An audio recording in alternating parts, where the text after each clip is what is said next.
شبابنا اهلا بيكم مره تانية على الهواء مباشره في برنامجكم شباب على الهواء. والنهارده بنتكلم على مشكله، منين نبدا تغيير السلبيات. اعتقد ان احنا يعني وصلنا لمجموعه نقاط، لكن ما زلنا معاكم بنتكلم ان السلبيات اللي موجوده حوالينا كتير. احنا كشباب لينا دور فعال. تعالوا بينا نشوف الشباب اللي معانا اخبارهم ايه مع السلبيات. شرف النهارده في الاستوديو احمد صبري. اهلا بيك يا احمد. اهلا وسهلا بيك ايه يا استاذ الاخبار؟ محمد. كله تمام. لا بلاش استاذ محمد دي، قول محمد على طول. ماشي اوكي. ماشي الحال. كمان بيشرفني زياد سعيد. اهلا بيك يا زياد. ايه الاخبار؟ الحمد لله. اخبار الغنى معاكم ايه؟ كله تمام. كله ماشي تمام؟ الحمد لله. هل تغيير السلبيات ممكن يتم من الغنى صحيح؟ طبعا الفن ليه رساله لازم يأديها. طبعا احنا من خلال حضرتك برضه هو عمليه تواصل وتأثير. يعني انا اتفرجت النهارده على الحلقه اتأثرت بالموضوع طبعا من خلال علاقاتي ومن خلال الفن والناس اللي بيسمعوني ومعجبين بالفن اللي انا بأديه. طبعا هوصل لهم الرساله دي فبيبقى في تواصل. فالموضوع هنقدر من خلال الفن عايز اقول لك نقدم. على حاجه عشان بس انا عايز برضو بحب اسال اسئله المشاهدين. اتفضل حضرتك. يقول لك ايه عمالين يقولوا الفن رساله الفن رساله. طبعا. والى الان ما شفناش رساله. لا يعني ما غيرتش. يعني في بعض الافلام اللي عدلت في القوانين زي الفيلم بتاع فاتن حمامه ورشدي اباظه بتاع الطلاق ده اللي قعد فتره طويله. ويعني كان في مواجهه للمشاكل. انا مش متذكر اسم الفيلم بالمناسبه. فهو كان في مواجهه للمشاكل وتم تعديلات للقوانين من خلال الافلام ومن خلال الدراما. بس بقى لنا فتره ما فيش حاجه غيرها. يعني ما فيش فيلم فيه واجه مشكله بجد عشان، او اغنيه واجهت مشكله بجد عشان تغير. لا هو حضرتك الفن رسالته ايه؟ ان انا مثلا خد بالك انا بحب الفن.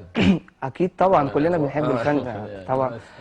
فحضرتك مثلا انا بناقش القضيه مع اصحابي، بقول مثلا النهارده انا مثلا كنت مع استاذ محمد وناقشنا قضيه مهمه جدا يا جدعان، وهي قضيه الوعي الصحي. يعني عايزين ازاي نساعد بلدنا ان هي تبقى دوله متحضره، نساعد ازاي ننصح الشباب ازاي يبقوا عامل النظافه يبقى عامل مهم جدا في المجتمع، ازاي بلدنا تظهر في منظر جميل. فبتكلم بنتناقش، ده دوري.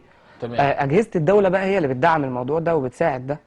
يعني اما حضرتك دلوقتي قمت بدور مهم ان انت بتناقش القضيه. في الاف المشاهدين دلوقتي بيتفرجوا على الموضوع وحضرتك بتناقش القضيه مع اجهزه الدوله، الاجهزه المحليه، فبيقوموا بالدور دوت. تمام. انا حضرتك هل احنا لينا دور زياده؟ هل احنا لينا دور؟ طبعا. البدايه مننا احنا ازاي؟ لازم احنا نبدا بنفسنا الاول. الدوله عليها اعباء كتير جدا، احنا لازم نبدا احنا الاول، ننزل احنا نوعي الناس، احنا كدورنا دور في المجتمع. طب هل بصراحه، اتفضل. والصراحه ايه؟ اكيد طبعا. الصراحه راحه. الصراحه راحه أكيد. اكيد. هل انت قمت بالدور ده؟ اكيد. قمت بيه. فين وامتى؟ انا ببدا بنفسي. قمت فين وامتى؟ قمت فين؟ في المنطقه بتاعتي. عملت ايه؟ بدات اصحابي اللي معايا في الجامعه، اللي معايا في جيراني اصحابي، ببدا معاهم واحده واحده اتكلم معاهم. يا جماعه احنا عايزين نبقى متطورين باحسن. كويس. الكلام ده مش بقوله عشان احنا على الهواء او كلام ان احنا مثلا في قناه، لا فعلا ده حقيقه. كويس انك قلت الجمله دي عشان طبعا لا مش عشان احنا في قناه فضائيه بنقول الكلام ده للناس عشان الناس تقول احنا متفبركين كده. لا الكلام ده فعلا حقيقه. انت لو بص على حضرتك على حاجه، انت في بيتك لو بدات بنفسك صدقني والله هتبقى في اي حته منتظم.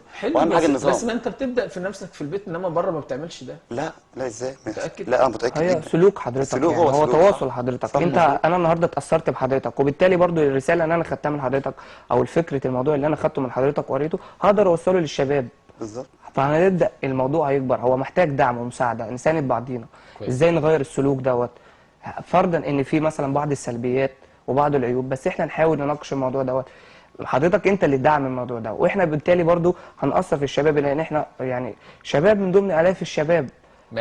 ملايين الشباب 60% يعني اكتر من 40. فهنبدا نتكلم ونناقش في الموضوع دوت. تسمعني ايه؟ اوكي حضرتك. ارجوك تسمعني. في غنوه بتقول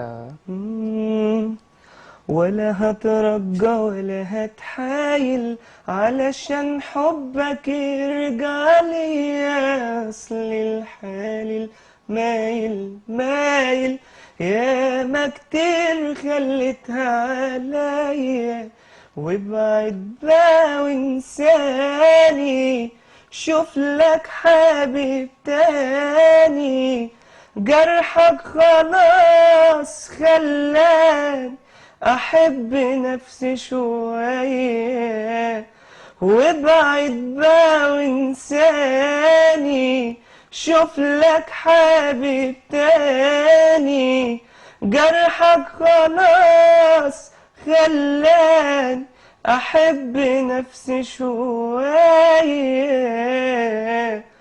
تعبت يا تعبت لوم تعبان نفسيا، مشيت يا قلبي جريت وراك ولعبت بيا.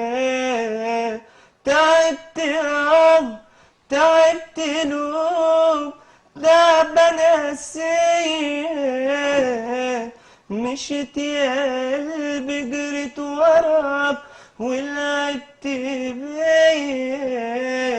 هجرح ليالي الشوق بإيديا، ولا يوم هفكر أعيش وياك.